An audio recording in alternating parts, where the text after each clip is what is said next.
This is Peter. Peter is a picker. This is Carl. He's a much more wealthy picker. Carl has outpicked Peter for years. You will never defeat me. I have all the money. Until one day, Peter uncovers something amazing.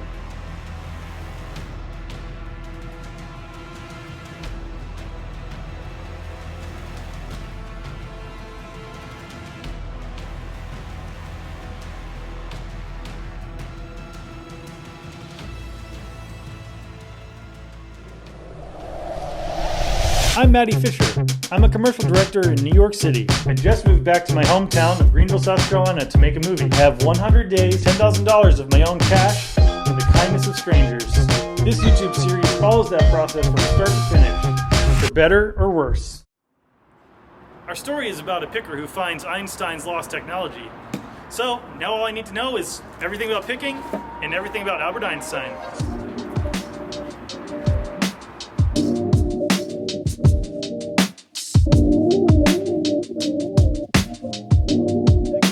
Good seeing you today. This is Mark. Mark's coming on as our fixer, and he's the guy he's our local, knows everything about the upstate. Mark's already making introductions. He's got a bunch of folks he knows here. We're gonna talk to some of these people. I've never been here. I've never been to Pickens. First time here. Yeah, flea market. Like, this is awesome. The kind of stuff. What kind of stuff do people bring here? Even outside of the old, is it like old farm equipment? Is it old furniture? What kind of old stuff? It's a huge variety. Yeah.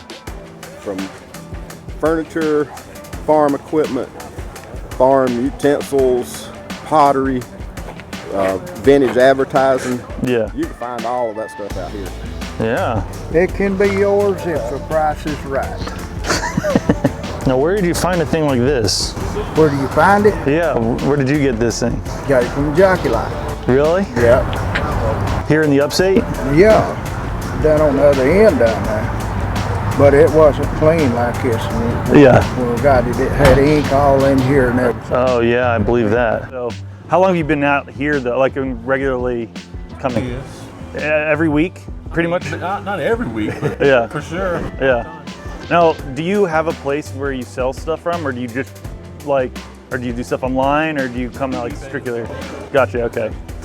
Yeah. And I sell at the Ellison flea market as well, and I used to travel around to all the flea markets. That's not the camper I just drive. Yeah, okay. Okay. So are they nails or staples? Nails. Yeah, okay. Oh no, these were nails. Wow. They went back like the original boxes. A great peach crate that had graphics of a little Sunny race car. Slope, Sunny Slope, Slopes and peaches, Gaffney.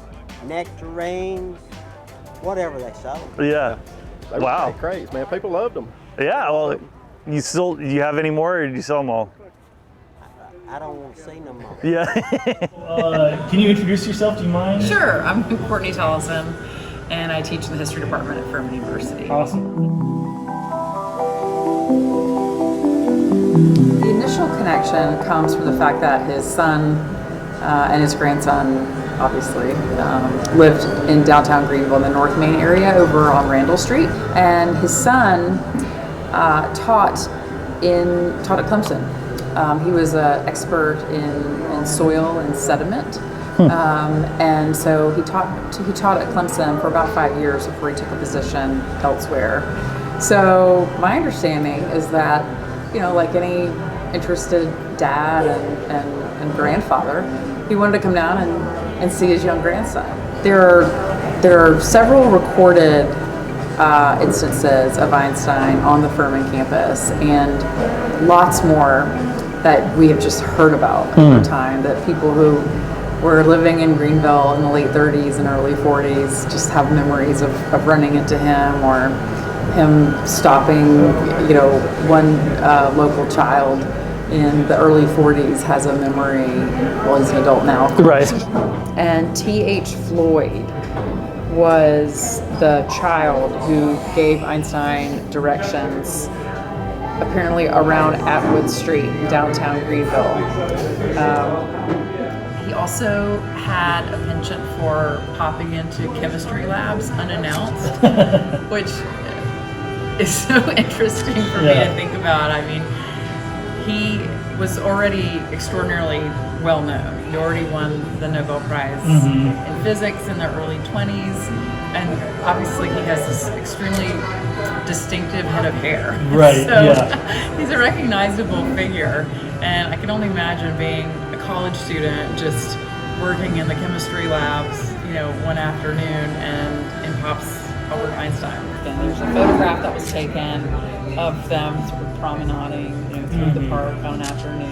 And students aren't aware of the fact that he visited several times and also spoke in our chapel. Yeah. So it would be a nice thing to have, you know, that photograph of him walking with some Furman professors, you know, maybe in one of our science buildings. Yeah.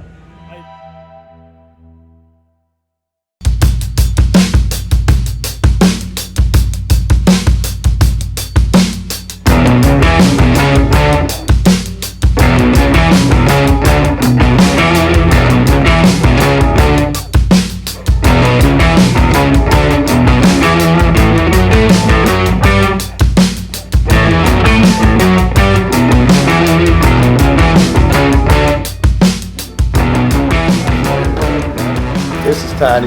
Hey, what's up, Ty? Y'all film We're doing a 100-day movie. Yeah. It's on the internet. Okay. And you're now in it. Great. As far as picking, you'd go, where would you find stuff? Man, it started, actually my dad got me in it. Yeah. You know, I wasn't the picker, he was. But Really? back Okay. in the day, you know, it wasn't a thing called picking, it was junking. Junking, okay, something like that, yeah. It's totally junking. Picking, I don't know, that's TV talk. Right. That's not what it's called. Everything I buy that I have to like it. Uh-huh. And if I don't like it, I don't want it. Yeah, uh-huh. I don't know, man, you know, I buy every little thing. I just bought dog heads. I had no clue, man. I gave them $10. I didn't know about these things. Yeah. They're old porcelain. They're neat. Don't wish for nothing. Just be grateful what you got Yeah, and what's to come. yeah, You good. know? Yeah, I don't ever ask for the wish list. Yeah, yeah.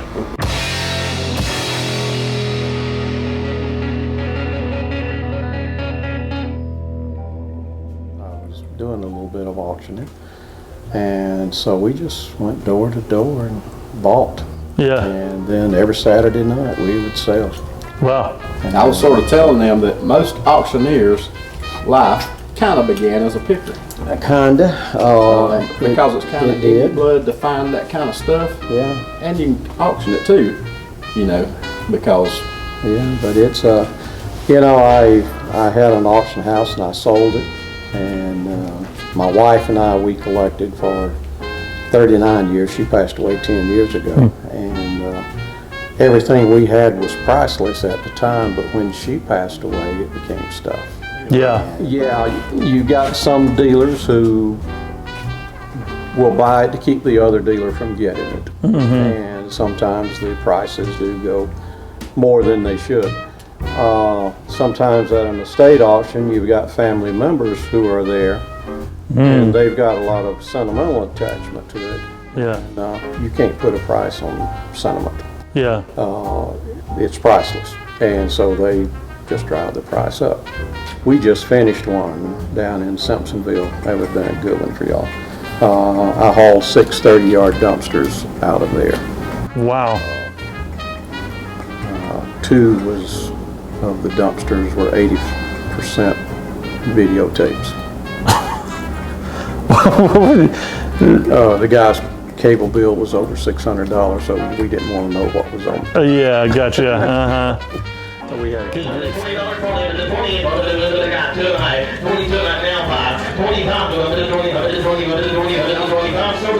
All right, so today is day 14. We are in Carnival, Georgia. You can't see behind me, but there's just a bunch of chicken houses and fields out behind me. And I'm standing right behind me is the Nails Creek auction house, which is hopping in there now. You can hear them going. And they sell all kinds of stuff, farm equipment, antiques, all kinds of, I saw stuff that people were making and selling here, furniture. And it's one of these places you'd never find on your own probably unless someone told you about it.